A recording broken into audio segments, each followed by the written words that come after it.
ஆண்டவராகிய இயேசுவின் நாமத்தினாலே இந்த காலை வேளையில் கூட உங்கள் யாவரையும் வாழ்த்துகிறேன். கர்த்தர் உங்களை ஆசீர்வதிப்பாராக.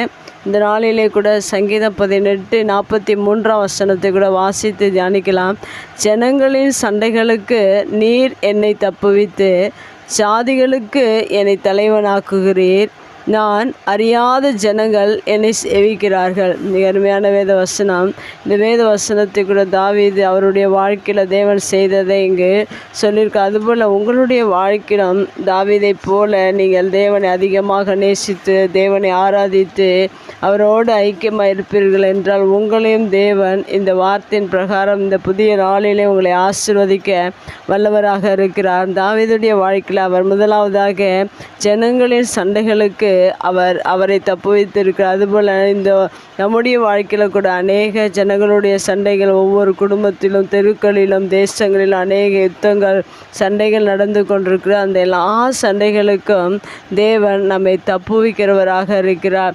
அநேக இந்த பிரச்சனைகளை அநேகர் சிக்கி தவித்து அழிந்து விடுகிறார்கள். ஆனால் தம்மை நேசிக்கிற பிள்ளைகளுக்கு, தேவனை ஆராதிக்கிற பிள்ளைகளுக்கு தேவன் இப்படிப்பட்ட விடுதலை கொடுக்கிறவராக இருக்கிறார். சண்டைகளுக்கு உங்களை தப்புவித்து அடுத்ததாக சொல்லப்பட்டிருக்கிற ஜாதிகளுக்கு தலைவனாக்குகிறீர் என்று சொல்லப்பட்டிருக்கிற. அடுத்ததாக தேவன் தம்மை நேசிக்கிற ஒவ்வொரு பிள்ளைகளையும் தேவன் ஜாதிகளுக்கு தலைவனாக மாற்றுகிறார். இன்றைக்கு தலைவனாக மாறுகிறது மிகவும் கடினமான ஒரு காரியம். ஆனால் தேவனை நீங்கள் ஆராதிக்கும் போது, தேவனை உயர்த்தும் போது, தேவனை நேசிக்கும் போது அந்த பிள்ளைகளுக்கு தேவன் உயர்வையும் தேவன் அவர்களை தலைவராக மாற்றுகிறார். தாவீதுடைய வாழ்க்கையில் எப்படி ஆடு மேய்த்திருந்தவனை அவன் ஆராதித்து கொண்டிருக்கும் போது அந்த மனிதனை தேவன் ஒரு தலைவனாக மாற்றினாரோ, அதே போல் நீங்கள் எந்த நிலைமையில் இருந்தாலும் எந்த இடத்தில் இருந்தாலும் தேவனை ஆராதிக்கிற பிள்ளைகளாக, அவரை நேசிக்கிற பிள்ளைகளாக இருப்பீர்கள் என்றால்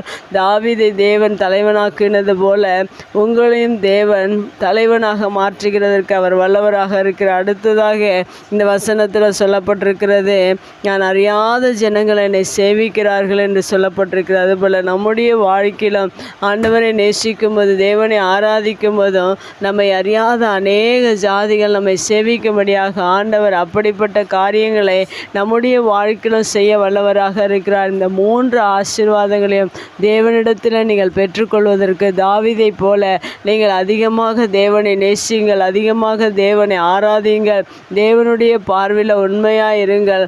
அதுபோல் தாவீதை உயர்த்தினது போல நம்மையும் தேவன் இப்படிப்பட்ட ஆசீர்வாதங்களை சண்டைகளுக்கு தப்புவித்து தலைவனாக மாற்றி அநேக ஜாதிகள், அறியாத ஜாதிகள் உங்களை சேவிக்கும்படியாக இந்த 3 ஆசீர்வாதங்களை இந்த புதிய நாளிலே உங்களுடைய பிள்ளைகள் மத்தியிலும், உங்கள் குடும்பத்திலும், உங்களுடைய எல்லாருடைய மத்தியிலும் உங்களை தேவன் உயர்த்தி ஆசீர்வதிக்க வல்லவராக இருக்கிறார். கண்களை முடிச்சு ஜெபிக்கலாம். எங்கள் அன்பு தகப்பனே, இந்த அருமையான வார்த்தைக்காக நன்றி செலுத்திடும். தாவீதுடைய வாழ்க்கையில் சண்டைகளுக்கு அவரை தப்புவித்து தலைவனாக மாற்றி அறியாத ஜனங்கள் சேவிக்கும்படியாக செய்த தேவன் எங்களுடைய வாழ்க்கையில் இப்படிப்பட்ட ஆசீர்வாதங்களை நீர் எங்களுக்கு கொடுத்து எங்களை தப்புவித்து தலைவனாய் மாற்றி அறியாத ஜனங்கள் சேவிக்கும்படியாக எங்களுடைய பிள்ளைகளுடைய குடும்பங்களிலும் எல்லா ஆசீர்வாதங்களையும் நீர் கொடுத்து எங்கள் மத்தியில், ஜனங்கள் மத்தியில் எங்களை உயர்த்த போகிறதற்காக நன்றி செலுத்துகிறோம். உடைய வார்த்தை கேட்கிற ஒவ்வொரு பிள்ளைகளுடைய வாழ்க்கையில் இப்படிப்பட்ட ஆசீர்வாதங்களை நீர் கொடுத்து தலைவனாய் மாற்றி அறியாத ஜனங்கள் சேவிக்கும்படியாக